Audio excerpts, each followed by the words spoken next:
DC here. Hi guys and gals. Well, it's one of those lunch vlogs, which I haven't done for a little while now, have I? It is it's Thursday. You see, we had a short week, so I'm kind of like mixed up already. So this morning I was going over Scientific American, as I do probably about once a week, and there was an article called 10 Things You Don't Know About Yourself. And it was kind of interesting in a way, because we often think that the person that we probably know ourselves best is ourselves.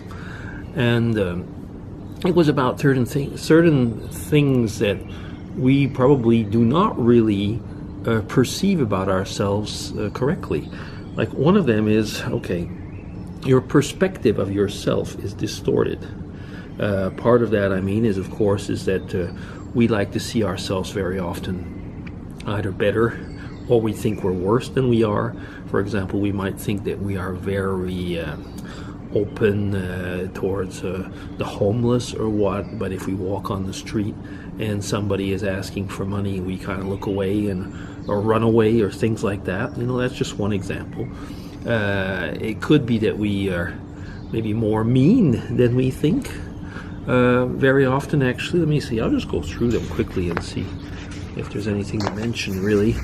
Now, your motives are often a complete mystery to you. Now, that has to do actually about how often that we think of one thing, and then when people look at us, they see something else, and we are probably not doing it, or we think we're not doing it for the same motive that we are. I'm just kind of saying what they're saying here. Outward appearances tells people a lot about you. So, it's a way that people might see something else that we think that we're showing. And so gaining some distance can help you know yourself better. Now, what was that? Oh, that was like keeping a diary and things like that, and looking at yourself. They're even doing a video and looking at it later on is the type of thing. It's probably not written here, but that's just as good, because a lot of us with our blogs and our vlogs and so on, those are diaries or video diaries in a way. We too often think we are better at something than we are. Over judging oneself, if we give a poor showing, we don't like to think of it, but I would say that it often goes the other way around.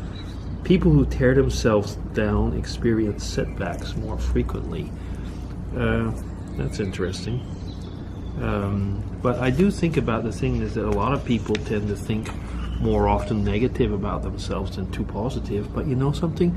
There was something in the article about the salespersons who have inflated egos, for example. Not only salespersons have inflated egos, but people that have really inflated egos are one of the best examples of people who don't perceive themselves in the way that other people do. They have another way of seeing themselves.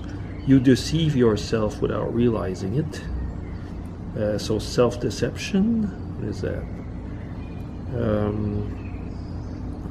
For example, that you claim that you have a really high IQ or something like that. I can think of a few people that have claimed that, and others who haven't, which actually maybe should have. The true self is good for you. Oh, that is kind of interesting. This true self is what they call the inner core of the person. So it's like what you have and don't, and like really down in your core, you're a good person. But maybe right now you don't feel that way, so you're not acting up to your goodness. That's just like an example. Or it can go the other way around. And they made an interesting thing on that, actually. They looked at people, for example, people who are into Buddhism. If you're really a hardcore Buddhist, you don't have a true core because you're nothing, basically. If you're the real thing. And so basically this came out that on different written tests, the Buddhists, which usually come out as being really nice people, actually came out really crappy. It's kind of an interesting thing. If you have nothing to base yourself on, there's no benchmark. I guess that's the thing. If you have no benchmark, there's no reason to be nice. Boy, are we going to get into theology if we went into that one. insecure people tend to behave more morally. Oh, that's an interesting thing. Oh, okay.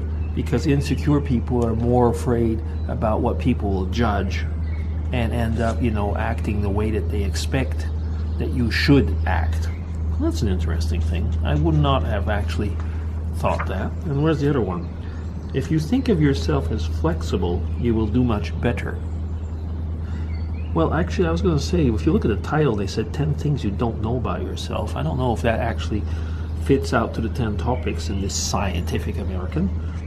But I do believe that that is true. I mean, if you think you're going to be a flexible person, you're ready to give and take. I think that's okay, as long as you don't give and take on, core values. That's the way I see it. And then all of a sudden we're talking about the true self again.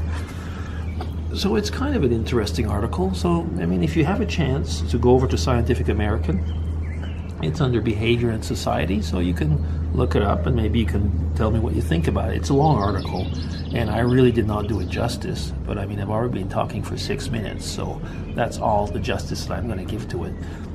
So yeah, one of those lunch vlogs. So, DC signing off. Take care, everybody. Bye.